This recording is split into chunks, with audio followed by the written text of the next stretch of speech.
नमस्कार और कैसे हैं आप। मैं कमलेश डायनामिक किचन में आपका बहुत बहुत अभिनंदन करती हूँ और मैं फिर आ गई हूँ एक नई रेसिपी लेकर। आज हम बना रहे हैं जो चटनी होती है ना लहसुन की, स्मोकी लहसुन करके, और उसकी चटनी बनाएंगे और ज्वार की हम रोटी बनाएंगे, वो भी चूल्हे पर।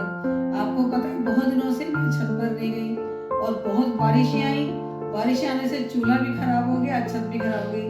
अभी देखते हैं, थोड़ा सा चूल्हा भी ठीक करेंगे, थोड़ा सा वहाँ पर जो छत है उस पर थोड़ा सा इसको लीप लेंगे और फिर बनाते हैं। चलिए छत पे चलते हैं, आइए।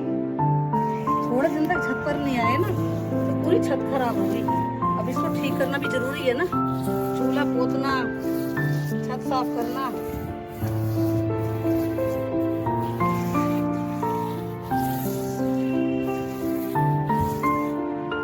देखिए हम लहसुन जो है आंच पे लहसुन भूनते हैं, तो इसमें जो स्मोक जो है ना, जो धुआं है और ये चूल्हे की आंच है, इससे बहुत अच्छे से लहसुन भुन जाएगा। देखिए ये जो है गरम पानी है, गरम पानी है और इसके अंदर ये लाल मिर्च जो है ये मैं भिगो देती हूँ 20 मिनट के लिए। देखिए धुआं उठ रहा है इसमें से, देखिए अच्छे से भुन गया है ये।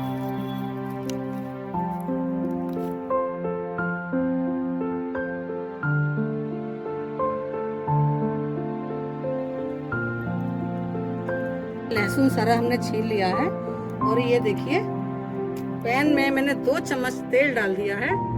1 चम्मच चने की दाल, 1 चम्मच उड़द की दाल और 1 चम्मच जीरा, धनिया, साबुत धनिया जो है ये हमने डाल दिया है। और अब हम इसको 20 मिनट हो चुके हैं। देखिए ये लाल मिर्च जो है अच्छे से भीग चुकी है और ये देखिए ये इसके अंदर मैं डाल दूंगी और इसको हम थोड़ा लाल करेंगे। देखिए जैसे ही ये सब लाल हो चुका है तो हम क्योंकि छत पर हैं और चूल्हे पर बना रहे हैं तो ये जो चटनी है मैं सिलबट्टे पर बनाऊंगी। देखिए सिल पर ये मैंने ये ठंडा कर लेते हैं इसको हम। और देखिए ये जो लहसुन है, ये जो है जो भुना है मैंने, ये लहसुन भी डाल के, और अब इसके अंदर मैं थोड़ा सा नमक डालूंगी और इसके अंदर हम ये नमक डाल रहे हैं। ये जो लहसुन की चटनी होती है ना, ये सर्दियों में ही, क्योंकि आपको पता है सर्दियां चालू हो गई हैं, मीठी मीठी सर्दियां, तो ये हो जुकाम हो उसके लिए ये चटनी जो है बहुत ही बढ़िया होती है। जो देखिए मिर्च मैंने भिगोई थी ना, उसी पानी को हम यूज करेंगे पीसने के लिए और इसको हम पीस लेते हैं।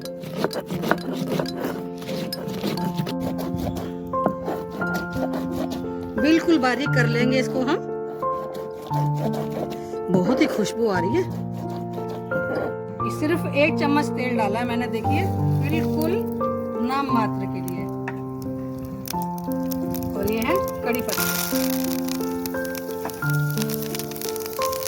2 पिंच, ये देखिए ये हींग है। और इसके बाद ये हम चटनी,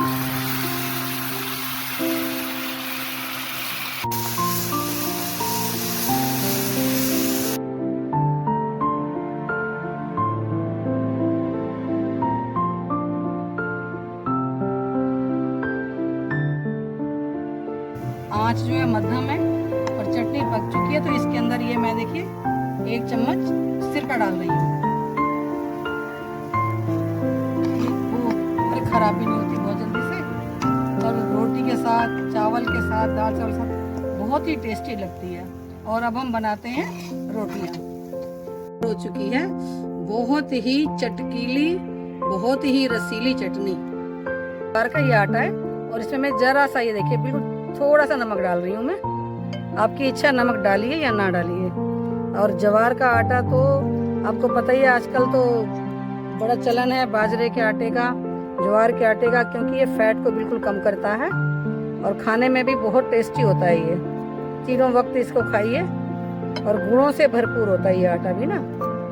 इसे हम गूंद लेते हैं, थोड़ा थोड़ा पानी डालते जाएंगे, जैसे पानी की जरूरत होगी उसी तरह से इसको थोड़ा अच्छे से गूंद लेंगे ना। और गूंदने के बाद इसको हम 5-7 मिनट के रख देंगे तो लोच आ जाएगा इसके अंदर।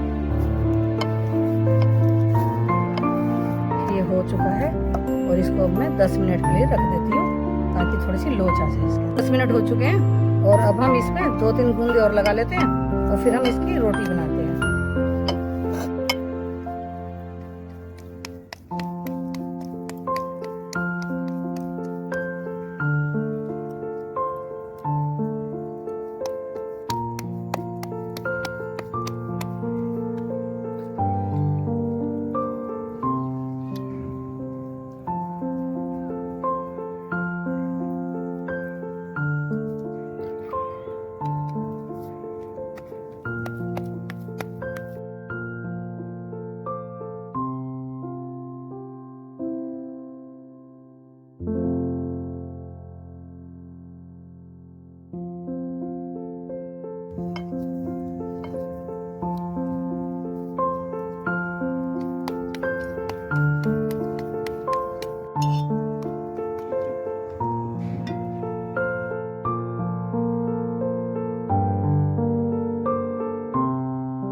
आपको अगर मक्खन लगाना है तो लगाइए। मैंने 2 में पहले मक्खन लगा चुकी हूँ और ये 2 और है, क्योंकि अगर आपको पतला होना है तो मक्खन मत लगाइए और अगर स्वाद देखना है तो मक्खन लगाइए और चटनी के साथ गरम गरम खाइए।